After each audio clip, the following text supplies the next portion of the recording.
ॐ सहनाववतु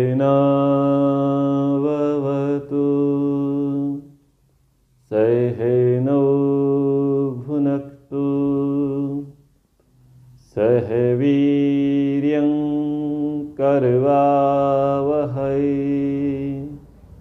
तेजस्विनावधीतमस्तु मा विद्विषावहै। ॐ शान्ति शान्ति शान्ति।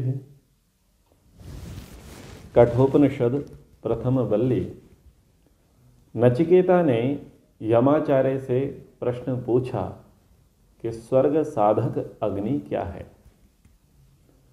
केवल ऐसे ही प्रश्न नहीं किया, उसने बताया कि मैं श्रद्धापूर्वक जानना चाहता हूं, इस विषय को जानने की मेरी महती अभिलाषा है, मैं श्रद्धावान हूं।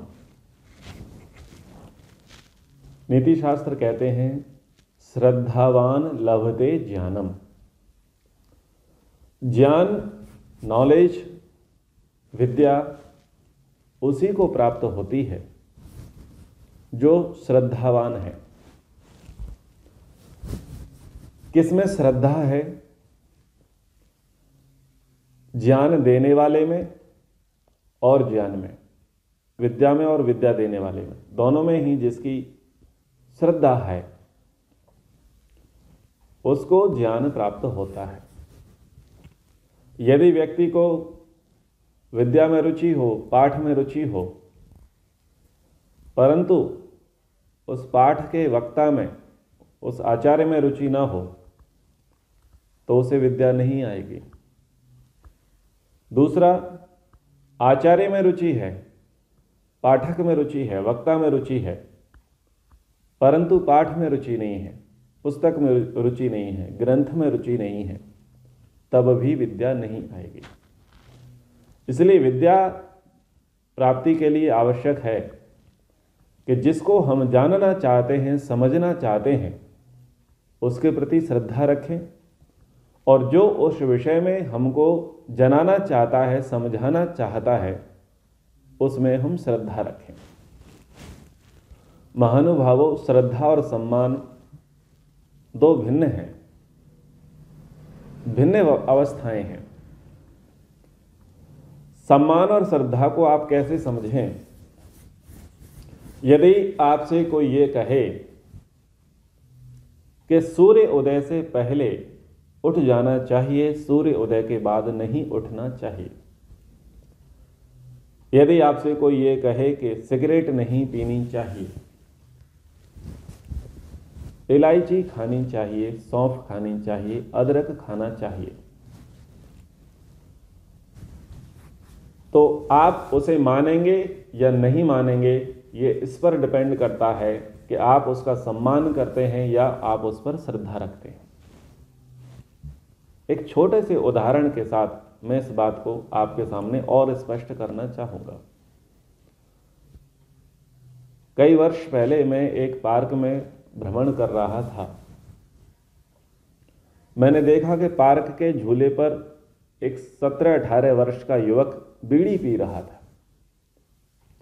उसने भ्रमण करते हुए मुझे देख बीड़ी का धुआं अपने मुंह में रख लिया और बीड़ी को अपने हाथ से छुपा करके ऐसे बैठ गया कि जैसे वो बीड़ी पी ही ना रहा हो। मैंने चक्कर लगाया और चक्कर लगा करके दोबारा उस झूले तक पहुंचा तो देखा कि वो बीड़ी पी रहा था, लेकिन जैसे ही मैं उसके चक्कर तक पहुंचा तो उसने फिर वो छुपा ली। मैंने तीसरा चक्कर लगाया और फिर उस झूले के पास पहुंचा तो मैंने कहा कि एक काम कर, या तो तू शांति से दिल खोल करके पी,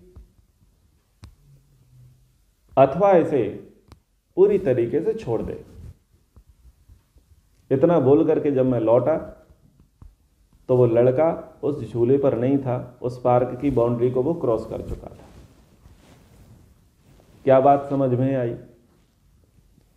वो मेरा सम्मान करता था, शायद जानता हो, तो सम्मान के कारण उसने बीड़ी पीना मेरे सामने उचित नहीं समझा, लेकिन उसकी मेरे प्रति श्रद्धा नहीं थी। आप किसी के घर में जाते हैं अथवा आपके घर में कोई आता है और आपको किसी का व्यवहार ऐसा दिखाई पड़ता है जिसमें सुधार की अपेक्षा है, गुंजाइश है, तो जैसे कि हम भी बहुतों के घरों में जाते हैं अतिथि होकर के, तो सम्मान के कारण वहां पर हमारी बातें सुन ली जाती हैं। आप हैं, आप तो श्रद्धा रखते हैं क्योंकि आप पढ़ते हैं, लेकिन आपका कोई रिलेटिव, आपका कोई पड़ोसी और आपके परिवार के लोग, जो श्रद्धा आपकी मेरे ऊपर है उतनी श्रद्धा उनकी तो नहीं होगी। और जब मैं सबको उपदेश करूंगा, उनको भी करूंगा, तो उनको बातें अच्छी लगेंगी, वो सम्मान में थोड़ी देर के लिए उस बात को मान लेंगे। क्यों मान लेंगे? क्योंकि वो आपके प्रिय हैं और आपके हम प्रिय हैं, इसलिए सम्मान में वो हमारी बात मान लेंगे। और जब जब कोई प्रसंग आएगा, हम सामने से दिखाई देंगे, तो वो वैसा ही व्यवहार करेंगे जैसा कि वो पूरी तरीके से उस बात को स्वीकार कर चुके हैं। लेकिन जैसे ही हम उनके सामने से नहीं रहेंगे, ओझल हो जाएंगे, दूर हो जाएंगे, तो वो उसी काम को करने लग जाएंगे जिसको वो करते आ रहे थे। जैसे कि आपने किसी से कहा कि सूर्य उदय से पहले उठ जाना चाहिए, तो चूंकि हम आपके घर में आए, आपने उस उपदेश को सुना, तो सम्मान में आप लोग उठ दिए। ये बात अलग है, आप 4 बजे उठते थे, लेकिन आपके नाती पोते बच्चे भी बोले चलो गुरुजी घर में आए हैं तो 4 बजे उठ जाएंगे, यानी पहले उठ जाएंगे, 5 बजे उठ जाएंगे। अब सम्मान में उठ गए हैं, लेकिन जैसे ही हमने आपके घर से विदा लिया, तो जैसे वो पहले की तरह जो समय था उनका सो करके उठने का, वो उसी समय उठने लगे। क्या अर्थ निकला कि वो केवल सम्मान करते थे। तो सम्मान में क्या होता है कि हम थोड़ी देर के लिए व्यक्ति की बात को मान लेते हैं, लेकिन उसको जीवन में नहीं उतारते। और श्रद्धा कब जागृत होती है? श्रद्धा तब ही जागृत होती है कि विद्या के प्रति और विद्यादाता के प्रति हमारी आस्था हो। हम विद्या को अपना माने और विद्यादाता को अपना माने। हम विद्या को अपना हितैषी माने और विद्यादाता को अपना हितैषी माने। जब संबंध बनते हैं, प्रेम होता है, लगता है कि ये व्यक्ति हमारे अनुकूल है, ये व्यक्ति हमारे हित की बात कहेगा और ये आप्त है, उस विषय में सिद्ध है, इसकी बातें माननी चाहिए, नतमस्तक होकर के हमें मान लेनी चाहिए और इससे हमारा ही उपकार होगा। जब इस प्रकार से श्रद्धा करेगा, उसके बाद जब उसको कोई उपदेश दिया जाएगा तो वो जीवन भर उस उपदेश को आत्मसात करेगा। आया समझ में? श्रद्धा और सम्मान। तो सम्मान को श्रद्धा में कैसे बदलना है ये भी बता देता हूं। क्योंकि पहले पहल आप अजनबी थे अथवा थोड़े से परिचित थे और थोड़े आयु में, पद में, योग्यता में बड़े थे, इसलिए आपकी रिस्पेक्ट करना अच्छी बात है। अब आप चाहते हैं कि उस व्यक्ति के जीवन में वो बातें उतरें, तो उसके लिए आपको उससे संबंध बनाने पड़ेंगे। उसे यह दिखाना पड़ेगा कि मैं तेरा हितैषी हूं, उसका थोड़ा उपकार करना पड़ेगा। जब आप उससे मिलते रहेंगे, जुलते रहेंगे, आप ये बताएंगे कि मैं तेरा हितैषी हूं, तेरा हितकारी हूं, तेरा प्रिय नहीं करूंगा, और जो मैं कर रहा हूं वो व्यवहार या जो मैं बता रहा हूं वो व्यवहार सिद्ध है, यानी शास्त्रोक्त है, उसके करने में भला ही होगा। तो लंबे काल तक इस प्रकार का व्यवहार करने से फिर व्यक्ति की श्रद्धा जागृत होगी और तब जाकर के वो आपकी बात को ठीक ठीक अपनाएगा। प्रसंग के अनुसार मैं कह देना चाहता हूं कि यदि आप निराकार पूजक हैं, ईश्वर को सर्वव्यापक मानते हैं, साकार नहीं मानते, यानी मूर्ति पूजा में आप रुचि नहीं रखते, आपके सामने कोई मूर्ति पूजक है, साकार उपासक है, अथवा किसी गुरु की उपासना करता है, अथवा किसी संप्रदाय को फॉलो करता है, आप उससे सीधे जाकर के ये कहें कि वेद ही सर्वोपरि है, ईश्वर निराकार है, आपके तर्कों को, आपके प्रमाणों के आगे वो नतमस्तक हो जाएगा, स्वीकार तो कर लेगा कि आप जो कह रहे हैं वो वेदोक्त है, शास्त्रोक्त है, सर्वथा सत्य है। ठीक है, वो सम्मान में मान लेगा, लेकिन वो आचरण में नहीं करेगा। जैसा वो करते आ रहा था वैसा ही करेगा। तो यदि आप उस साकारवादी को निराकारवाद पर लेकर के आना चाहते हैं, यदि आप उस सांप्रदायिक व्यक्ति को धर्म पर लेकर के आना चाहते हैं, तो आपको कम से कम उसे 1 वर्ष देना पड़ेगा। 1 वर्ष देना पड़ेगा। उससे मिलें, उसका हालचाल पूछें, भोजन आदि का व्यवहार रखें, अन्य व्यवहार रखें, संगति करते रहें, प्रेम के साथ, सद्भाव के साथ उससे वार्ता व्यवहार करें।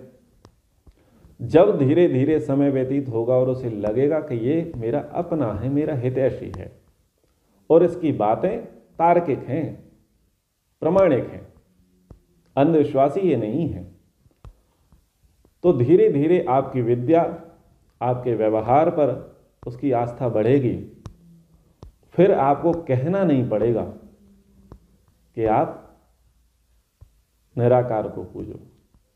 वो खुद आपसे कहेगा कि अब मैं इन सीढ़ी को और आगे बढ़ना चाहता हूं, पार करना चाहता हूं, मैं ईश्वर के विषय में ठीक ठीक समझना चाहता हूं, मैं कर्मकांड को ठीक ठीक समझना चाहता हूं, मैं पंच महायज्ञ को ठीक ठीक समझना चाहता हूं।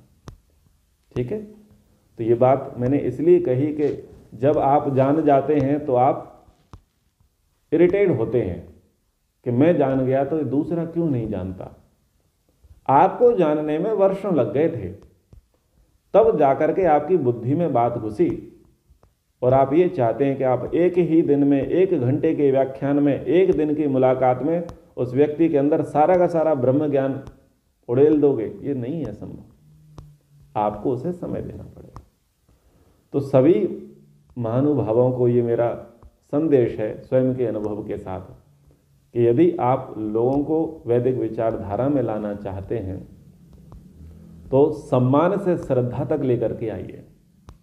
ठीक है, यहां पर नचिकेता कह रहा है कि मैं श्रद्धावान हूं, मैं श्रद्धापूर्वक जानना चाहता हूं, टाइम पास नहीं कर रहा कि चलो आप आ गए हैं तो थोड़ा कुछ सत्संग हो जाए, कुछ धर्म चर्चा हो जाए, ऐसा नहीं है, मेरी श्रद्धा है। तो यमाचार्य नचिकेता को कहते हैं,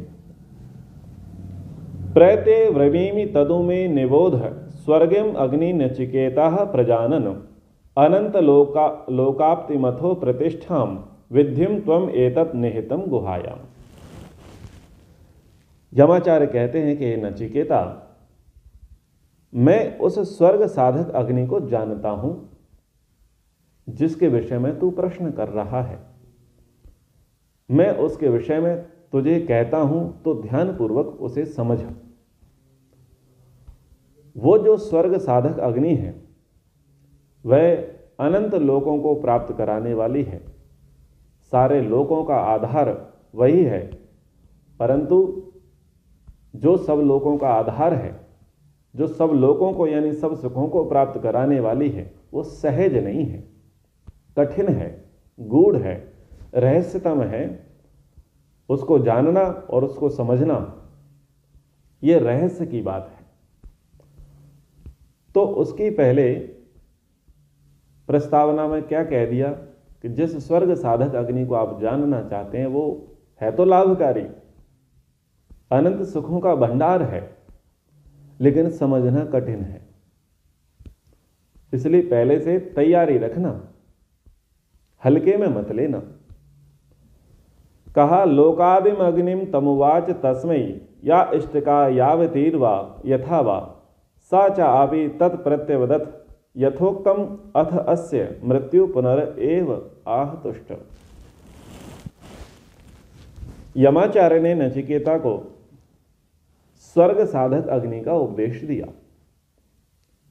यहां पर क्या उपदेश दिया गया, आचार्य कठ ने उसको यहां लिखा नहीं है। नचिकेता ने पूछा स्वर्ग प्राप्ति का साधन क्या है, उन्होंने स्वर्ग प्राप्ति के साधन का उपदेश कर दिया, लेकिन क्या उपदेश किया, इस विषय में आचार्य कठ ने कुछ भी नहीं लिखा। उन्होंने कहा कि उपदेश कर दिया। और क्या उपदेश किया कि उस अग्नि के लिए जो जो ईंटें चाहिए थीं, जिस प्रकार की चाहिए थी, जिस साइज की चाहिए थी, उन सबको लेकर के इष्टिका का चयन करके उन्होंने उपदेश दिया। नचिकेता ने उसको सुना और सुन करके उसको करके दिखा दिया। यानी छोटा सा उदाहरण लेकर के देखें कि स्वर्ग साधक अग्नि, यानी कि उन्होंने कहा हो कि स्वर्ग को प्राप्त कराने वाला अगर कोई साधन है तो अग्नि है। और अग्नि किस में स्थापित होती है? बोले हवन कुंड में स्थापित होती है। तो जैसे मानो कि उन्होंने हवन कुंड बनाने की विधि बताई हो कि ऐसे हवन कुंड बनाते हैं और अब तुम बना करके बताओ, तो नचिकेता ने तुरंत ही वो हवन कुंड बना करके दे दिया, बता दिया। तो इससे यमाचार्य प्रसन्न हुए। ये एग्जाम्पल है। वस्तुतः वहां हवन कुंड बनाया गया या नहीं बनाया गया ये नहीं पता। और ईंटों का क्या अर्थ है? जो आज हम ईंट मानते हैं वो अर्थ है या कोई और है, ये एक अपने आप में गूढ़ विषय है। कहने का तात्पर्य है कि उन्होंने जो उपदेश दिया, जो बताया, जो थ्योरी कराई, उसका प्रैक्टिकल नचिकेता ने करके दिखा दिया। ये बात थी। तो जब नचिकेता ने उसका प्रैक्टिकल करके दिखाया, तब तम ब्रवीति प्रियमाणो महात्मा वरम तवे हा अद्य ददामि भूयः तवैव नामना भविताय अग्निम श्रृंकाम च इमाम अनेक रूपाम गृह्णा। तो इससे वो यमाचार्य प्रसन्न हुए। आचार्य कोई होमवर्क दे और विद्यार्थी उस होमवर्क को करके आए, जो पाठ पढ़ाए उसको वो सुना देवे, जो उपदेश दे देवे उसको वो धारण कर लेवे। और प्रायः लोग लक्कड़ बुद्धि के हों, यानी लक्कड़ बुद्धि बहुत समझाएं लेकिन समझ में ना आए, बड़ी देर में समझ में आए। यानी विषय ही अगर इतना कठिन हो, जैसे कि मेरे लिए मैथ हमेशा कठिन रहा, तो मान करके चलते हैं कि जैसे लोगों के लिए मैथ कठिन होता है, तो मैथ का उपदेश दिया हो, गणित विद्या का उपदेश दिया हो, लेकिन कोई विद्यार्थी हो तुरंत सूत्र समझ जाए और तुरंत सवाल को हल करके दिखा दे, तो आचार्य को, अध्यापक को आश्चर्य तो होगा कि बहुत सारे लोगों को ये विद्या बड़ी कठिन थी, गूढ़ थी, और तुमने बड़ी सरलता से इसको समझ लिया। मुझे बड़ी प्रसन्नता हुई। तो यहां पर यमाचार्य प्रसन्न हुए हैं नचिकेता से, क्योंकि जिस प्रकार का उन्होंने उपदेश दिया, उस उपदेश को उन्होंने अंगीकार करके, साक्षात्कार करके दिखा दिया नचिकेता ने। तो यमाचार्य को आश्चर्य हुआ कि इस फील्ड में, इस क्षेत्र में तो लोगों को लंबा समय लग जाता है और कई बार पूछते हैं उनको समझ में नहीं आता, लेकिन तेरी बुद्धि बड़ी कुशाग्र है, तीव्र है, और तूने शीघ्रता से उस उपदेश को सुना, ग्रहण किया, धारण किया और करके दिखा दिया। तो यमाचार्य कहते हैं कि मैं तुझसे प्रसन्न हूं और इस प्रसन्नता के बदले मैं तुझे एक वर देता हूं।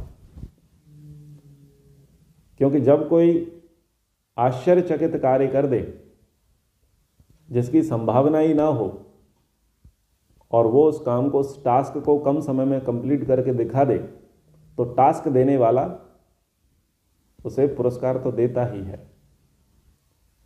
तो यमाचार्य ने कहा कि जिस अग्नि का मैंने तुझे उपदेश दिया, वो अग्नि अब तेरे नाम से जानी जाएगी, तृणाचिकेत। तृणाचिकेत उस स्वर्ग साधक अग्नि का नाम नचिकेता के नाम पर रख दिया। और एक माला अच्छी माला, बहुमूल्य रत्नों की माला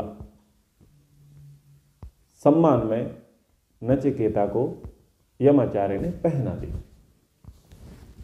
क्या अर्थ निकला? अर्थ ये निकला कि अध्यापक जब विद्यार्थियों को पढ़ाता है, गुरु जब शिष्यों को पढ़ाता है और शिष्य उस पाठ में कुशल होते हैं, प्रवीण होते हैं, तो उनके उत्साहवर्धन के लिए गुरु को उनको एप्रिसिएट करना चाहिए, प्रोत्साहित करना चाहिए और कुछ अपनी ओर से गिफ्ट देना चाहिए ताकि उनका उत्साहवर्धन हो। तो जब बचपने में आप सब रहे होंगे, हम भी रहे, स्कूल में पढ़ा करते थे, अच्छी निबंध प्रतियोगिता होती थी, अच्छा भाषण दिया करते थे, अच्छे अंकों से पास हुआ करते थे, तो टीचर अपना पेन दे देते थे, अपनी डायरी देते थे। ऐसा होता था ना? अपने टाइम में तो यही मिलता था, टीचर या तो अपना पेन दे देते या अपनी डायरी दे देते या कभी कुछ अपना भोज्य सामग्री है उसी में से लेकर के दे देते, ले भाई तेरे लिए स्पेशल चीज़ है। तो अपनी चीज़ें दे देते थे प्रोत्साहित करने के लिए। तो यहाँ पर भी प्रोत्साहित किया गया। इससे ये अर्थ निकला कि जिनको हम पढ़ाते हैं, समझाते हैं, सिखाते हैं और वो शीघ्रता से उन विषयों को जानते हैं, समझते हैं, तो उनको प्रोत्साहित करना चाहिए। आप लोगों ने ईशोपनिषद की परीक्षा दी, उत्तीर्ण हुए और हमने डाक से आपके लिए पुस्तक भेज दी। तो जैसा जैसा उपदेश सुनते जा रहे हैं वैसा वैसा थोड़ा आपके लिए प्रयास करते जा रहे हैं। आगे, त्रिनाचिकेतस्त्रिभि एत्य संधिम त्रिकर्म कृत तरति जन्म मृत्यु ब्रह्मजज्ञम देव मीढ्यम विदित्वा निश्चायेम शांतिम अत्यंतम एति। नचिकेता से यमाचार्य कहते हैं कि जो त्रिनाचिकेत होगा, अर्थात जिसके अंदर नचिकेता रूपी अग्नि जल रही होगी। नचिकेता, नचिकेता, नचिकेता का अर्थ है, मैंने कहीं लिखा था, बताता हूं। नचिकेता जिसमें बदलाव नहीं होता, जो परिवर्तित नहीं होता, वो नचिकेता। एक प्रकार से जो गतिशील नहीं है, स्थिर है, अपरिणामी है, वो नचिकेता। महर्षि दयानंद जी ने नचिकेता को आत्मा और यमाचार्य को परमात्मा कहा है, इस प्रकार से उन्होंने माना है। तो जिसके अंदर नाचिकेत अग्नि होगी, इस नाचिकेत अग्नि को भी आप समझिए। अगर हम आयु की अवस्था देखें तो वो किशोर है नचिकेता। उसे पता ही नहीं था कि मैं यमाचार्य के पास जाऊंगा और यमाचार्य से मेरा इस प्रकार का संवाद हो जाए। उसे तो केवल ये लगा था कि गुरु पिताजी ने भेज दिया है, गुरु जी की सेवा करूंगा, लेकिन उसे इस प्रकार के वर मिल जाएंगे कोई पता नहीं था, उसने विचार ही नहीं किया था। लेकिन आप उसकी बुद्धि को देखो कि जब वर मांगा गया, वर के लिए आदेश हुआ कि वर मांगो, तो उसने वर कैसे मांगे? इसका अर्थ यह है कि उसके पूर्व जन्म के संस्कार बड़े अच्छे थे, कुशाग्र थे, मेधावी थे, पवित्र थे। यदि हम इसे अध्यात्म परख ले लें, इतिहास परख ना लेवें, तब भी हमें यह समझना चाहिए कि बाल्यावस्था में बुद्धि कुशाग्र किन की होगी? जिनके पूर्व जन्म में बुद्धि के संस्कार अच्छे रहे होंगे। इसलिए सदैव हमें अपनी बुद्धि को शुद्ध पवित्र बनाए रखने का प्रयास करना चाहिए। हमारे विचार सदैव उच्च रहने चाहिए, उच्च अभिलाषाएं, उच्च आदर्श हमें जीवन में पालने चाहिए और उनके लिए दृढ़ संकल्पित होना चाहिए, क्योंकि पता नहीं कब शांति पाठ हो और जब दोबारा पुनर्जन्म हो और पता नहीं हमें कौन सा आचार्य मिल जाए और वो कैसे प्रश्न हमारे सामने रख दे, ऑफर रख दे, तो हम भोगवाद के प्रश्न ना रख करके अध्यात्मवाद के प्रश्न रखें। यानी नचिकेता को वो सरप्राइज हो गया, लेकिन सरप्राइज अवस्था में भी उसने कोई सोचा नहीं, कुछ प्रिपरेशन नहीं की, लेकिन सीधा ठोक करके प्रश्न कर दिया, मुझे बताओ स्वर्ग साधक अग्नि। बैकग्राउंड कुछ नहीं था, लेकिन क्या अर्थ है कि संस्कार अच्छे थे पुनर्जन्म के, पूर्व जन्म के। तो कहा कि जिसके अंदर ये ब्रह्मचर्य नाचिकेत अग्नि होगी, जो ब्रह्मचर्य, गृहस्थ, वानप्रस्थ, ये जो तीनों आश्रम हैं, इन तीनों आश्रमों में रह करके जो इस अग्नि की उपासना करेगा, वो तीनों संधियों से गुजर करके, तीनों कर्मों को करके जन्म और मृत्यु के बंधन को से पार हो जाएगा, तर जाएगा। तो इसका व्याख्यान यहीं पर एकादशोपनिषद उस पुस्तक में किया हुआ है, उसी को मैं पढ़ देता हूं। ये तीन संधि तथा तीन कर्म क्या है? जब ब्रह्मचारी गृहस्थ में प्रवेश करता है तो इन दोनों आश्रमों के बीच की संधि में से गुजर जाता है। जब गृहस्थी वानप्रस्थ में प्रवेश करता है तब गृहस्थ तथा वानप्रस्थ की संधि में से गुजरता है। जब वानप्रस्थ से संन्यास में प्रवेश करता है तब वानप्रस्थ तथा संन्यास की संधि में से गुजर जाता है।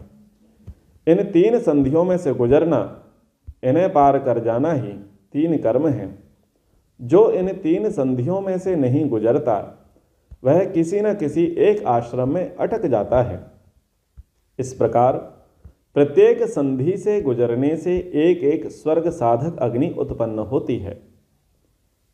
अग्नि उत्पन्न ही संधि से दो वस्तुओं के मेल से होती है। एक संधि के बाद एक एक नाचिकेत अग्नि प्रकट होती है, जो मनुष्य को स्वर्ग अर्थात अमृत की ओर ले जाती है। इस प्रकार तीन संधियों में से गुजरकर त्रिनाचिकेत अग्नि की साधना होती है। इन तीन अग्नियों में से गुजरकर जो जीवन क्रम बनता है वह ब्रह्म यज्ञ कहलाता है। जो व्यक्ति दिव्य गुणों से युक्त, स्तुति के योग्य ब्रह्म यज्ञ को जान जाता है, उसके विषय में निश्चय कर लेता है, वह अत्यंत शांति को प्राप्त होता है। ठीक है, ये आप चाहें तो एकादशोपनिषद पुस्तक से पढ़ सकते हैं। थोड़ा सा इसको सरलीकरण से समझ लें। नाचिकेत अग्नि यानी जिज्ञासा भाव होना चाहिए। और जिज्ञासा भाव कब से आरंभ होगा? जब बाल्य अवस्था है, ब्रह्मचर्य आश्रम की ओर हमें प्रवेश करना है। जब व्यक्ति यज्ञोपवीत संस्कार करावे और यज्ञोपवीत के बाद वेदारंभ संस्कार करावे और वेदारंभ पूर्वक वो फिर गुरु के सानिध्य में रह करके विद्या अध्ययन को जाए, तो उसी समय उसके भीतर नाचिकेत अग्नि प्रवाहित होनी चाहिए, जलनी चाहिए। यानी जिज्ञासा के भाव उसके अंदर होने चाहिए। और सरल अर्थ क्या समझें कि जब बच्चा पढ़ने जाता है तो उसे उद्देश्य पता होना चाहिए कि उसे करना क्या है। प्रायः स्कूलों में पूछा जाता है, कॉलेजेस में पूछा जाता है कि बताओ आप बड़े होकर के क्या बनना चाहते हो। तो बच्चा क्या बताता है? बच्चा वो बताता है जो माता पिता बता चुके होते हैं कि हम अपने बच्चे को इंजीनियर बनाएंगे, डॉक्टर बनाएंगे, पुलिस वाला बनाएंगे, टीचर बनाएंगे, पटवारी बनाएंगे, कलेक्टर बनाएंगे, नेता बनाएंगे, संतरी बनाएंगे, मंत्री बनाएंगे। तो जो माता पिता कह चुके होते हैं उसी को ही बच्चा दोहराता है। ठीक है, और जब टीचर पूछते हैं बोलो क्या बनना चाहते हो, तो वो खड़ा होकर के बोल देता है कि मैं ये बनना चाहता हूं। तो वस्तुतः ये बनना तो बनना होता नहीं है, ये तो आय के साधन है। तो आय के साधन तो कोई भी अपनाए जा सकते हैं, पर इन पदों को प्राप्त कर लेना जीवन का उद्देश्य नहीं होता, ध्येय नहीं होता। सबसे पहली रिक्वायरमेंट क्या है? मनोरभव। क्या हो? हम मनुष्य बने। तो बच्चों को ये संस्कार कौन देगा कि बेटा तुम्हें मनुष्य बनना है? भले ही मनुष्य योनि प्राप्त हुई है, लेकिन मनुष्य बनना ये संस्कार कौन देगा? ये माता पिता देंगे। माता पिता ही उन्हें बताएंगे कि तुम्हारे जीवन का लक्ष्य क्या होना चाहिए। तो जब वो लक्ष्य उसको समझ में आएगा, उस प्रकार के लक्ष्य का उसे उपदेश, उसको शिक्षा मिलेगी, उस लक्ष्य को ध्यान में रख करके वो गुरुकुल में प्रवेश करेगा। और गुरुकुल में प्रवेश करके उसको दिमाग में रहेगा कि मुझे फ्यूचर में करना क्या है। तो ये नाचिकेत अग्नि वही संकेत कर रही है कि जब आप गुरुकुल में प्रवेश करते हैं, स्कूल में प्रवेश करते हैं, तो आपको पता होना चाहिए कि इन फ्यूचर आपको करना क्या है। इस विद्या को पढ़ करके आपको अपने जीवन में क्या लेकर के आना है। तो ब्रह्मचर्य एक अग्नि है, जहां से फिर दूसरी अग्नि का पड़ाव आता है गृहस्थ की। यदि व्यक्ति को ये बोध है कि चारों आश्रम हैं, ब्रह्मचर्य, गृहस्थ, वानप्रस्थ और सन्यास, और अंतिम आश्रम है सन्यास, और सन्यास आश्रम तक पहुंचना अत्यंत आवश्यक है। क्यों आवश्यक है? क्योंकि ब्रह्म को प्राप्त करना है, मनुष्य जीवन को सार्थक करना है, भोग और अपवर्ग की सिद्धि करनी है। तो जब ये उसकी बुद्धि में रहेगा तो तब वो ब्रह्मचर्य आश्रम को निष्ठापूर्वक निभाएगा। लेकिन क्या होता है कि जब ब्रह्मचर्य आश्रम में रहते हैं, यानी पढ़ाई करते हैं, स्टडी करते हैं, तो कुछ का तो राग हो जाता है ब्रह्मचर्य आश्रम से, और कुछ का द्वेष हो जाता है गृहस्थ आश्रम से। गृहस्थ से द्वेष होगा और ब्रह्मचर्य से राग होगा, दोनों ही अवस्था में व्यक्ति कहां रहेगा? गुरुकुल में ही रह जाएगा। जेएनयू में लोगों को राग है ना, इसलिए 35-40 वर्ष के भी वहां पर वो विद्यार्थी है, वो वहां से निकलना ही नहीं चाहते, क्योंकि सुरा सुंदरी का भोग पर्याप्त मिल रहा है, और बाहर जाएंगे तो काम करना पड़ेगा, और वहां पकी पकाई मिल रही है, सबको पता है ना, लोग जाना नहीं चाहते। खैर, तो ब्रह्मचर्य में जब अनुराग हो जाता है, उनको लगता है कि बाहर का मार्ग तो बड़ा कठिन है, यही दिनचर्या अच्छी है, शांति से व्यायाम करते रहो, प्राणायाम करते रहो, हवन करते रहो, लेकिन वो आगे का कुछ उद्देश्य नहीं मानते। यानी जितना पढ़ा उस पढ़े को क्रियात्मक रूप से जीवन में धारण करना नहीं चाहते, या अथवा समाज को वो सहयोग देना नहीं चाहते, तो वो डरते हैं। वो एक पैर उनका इस तरफ ही रहता है, वो उसे इम्प्लीमेंट करने के लिए, धरातल पर उतारने के लिए अगला कदम बढ़ाते नहीं हैं। तो जो इस अग्नि को पार कर जाए, अग्नि यानी परीक्षा, इस परीक्षा को जो पार कर जाए और गृहस्थ में चला जाए, यहां गृहस्थ का अर्थ आप ऐसे उस प्रकार से ना लेवें कि पहले ब्रह्मचारी हुए फिर विवाह कर लिया। यहां आप ऐसा सोच करके चलें कि ब्रह्मचर्य आश्रम में क्या किया आपने? थ्योरी की, विद्या को पढ़ा, फंडामेंटल आपने क्लियर किए, और गृहस्थ क्या था? यानी समाज। थोड़ी देर के लिए आप विवाह वाले प्रसंग को हटा दें, लेकिन आप सोसाइटी को लेके आ जाएं, समाज को लेके आ जाएं, तो वहां पर क्या होगा? इम्प्लीमेंटेशन होगा। जो आपने थ्योरी पढ़ी थी उसका प्रैक्टिकल वहीं पर जाकर के होगा, तब पता चलेगा कि आपकी जो थ्योरी है वो कितनी परफेक्ट है। ठीक है, ये अर्थ समझ में आ जाएगा ना? गृहस्थ यानी सोसाइटी में आकर के इंप्लीमेंट करने का, हाँ, तपस्या करना, उस प्रकार के एटमॉस्फेयर में रह करके अपनी विद्या के माध्यम से वहां पर सरवाइव करना और एक अच्छा उदाहरण वहां प्रस्तुत करना, जागृति का काम करना। इस अर्थ में भी आप ले सकते हैं। खैर, क्रम वाला अर्थ भी ले सकते हैं कि ब्रह्मचारी था और फिर उसने गृहस्थ में प्रवेश करना था, लेकिन गृहस्थ से डर गया। लेकिन जो गृहस्थ से नहीं डरा और उसने कहा कोई बात नहीं, एक पितृ ऋण हमें चुकाना होता है, एक श्रेष्ठ प्रतिनिधि समाज को देना होता है, इस हेतु हम गृहस्थ में प्रवेश करेंगे। तो वो ब्रह्मचर्य से गृहस्थ में जो प्रवेश कर लेता है वो पहली अग्नि है। और दूसरी अग्नि क्या है कि अभी वो गृहस्थ में अग्नि प्रवाहित हो गई, प्रज्वलित होने लग गई, जलने लग गई, लेकिन गृहस्थ में ज्यादा रुचि बन गई। ठीक है, अब वो व्यक्ति वहां पर खूंटा गाड़ कर बैठ गया। अब वो रिटायर्ड होना नहीं चाहता, वानप्रस्थ लेना नहीं चाहता। तो आजकल सब लोग खूंटा गाड़ के बैठ गए हैं। जैसे एक बाउंड्री वॉल होती है ना, तो बाउंड्री वॉल को फलांग करके या तोड़ करके व्यक्ति जल्दी चले जाते हैं, जबकि क्रम से जो रास्ता है, गेट है विधिवत, वहां से नहीं जाना चाहते। तो ऐसे ही लोग क्या करते हैं आजकल, गृहस्थी में ऐसे ही जाते हैं, बाउंड्री वॉल को तोड़ करके या फलांग करके जाते हैं। परफेक्ट योग्यता के माध्यम से विधिवत रूप से वो नहीं जाते, गृहस्थ में प्रवेश नहीं करते। यानी आप इसका एक और अर्थ लेकर के चलें कि ब्रह्मचारी जब तक है तब तक वीर रक्षा करनी है, जब गृहस्थ में आएंगे तो वीर का आदान प्रदान होगा।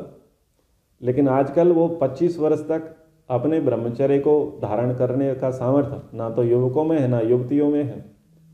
वो 15-16 वर्ष में उस बाउंड्री को फलांग देते हैं, उस बाउंड्री को तोड़ देते हैं। समझ में आ गया ना? इस प्रकार का कर बैठते हैं।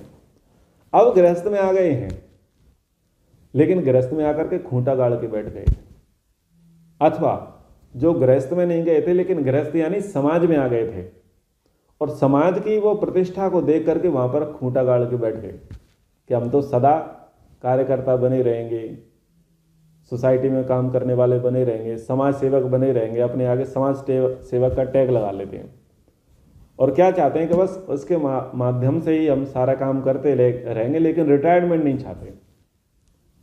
अब रिटायरमेंट नहीं चाहेंगे तो धीरे धीरे क्या होगा, महत्वाकांक्षाएं तो बढ़ेंगी ना। आप चाहेंगे कि उस फील्ड में आपको मान सम्मान मिलता रहे, तो जो उसमें नहीं रहता, जो अपने गृहस्थ के दायित्वों का निर्वाह करता है, समाज सेवा के कार्य का निर्वाह करता है, फिर वो बोलता है कि मेरी ड्यूटी यहां पूरी हुई, अब मुझे पूरा जीवन इसमें नहीं खपाना है, मैंने 25 वर्ष 30 वर्ष इसमें दे दिए हैं, अब मुझे स्वयं के लिए तैयारी करना है, यानी अब मैं रिटायर्ड होना चाहता हूं। और चूंकि मैंने समाज में रहकर कितना कार्य कर लिया कि अन्य योग्य व्यक्ति भी मेरे पद पर आकर के सेवा का अवसर कर सकें,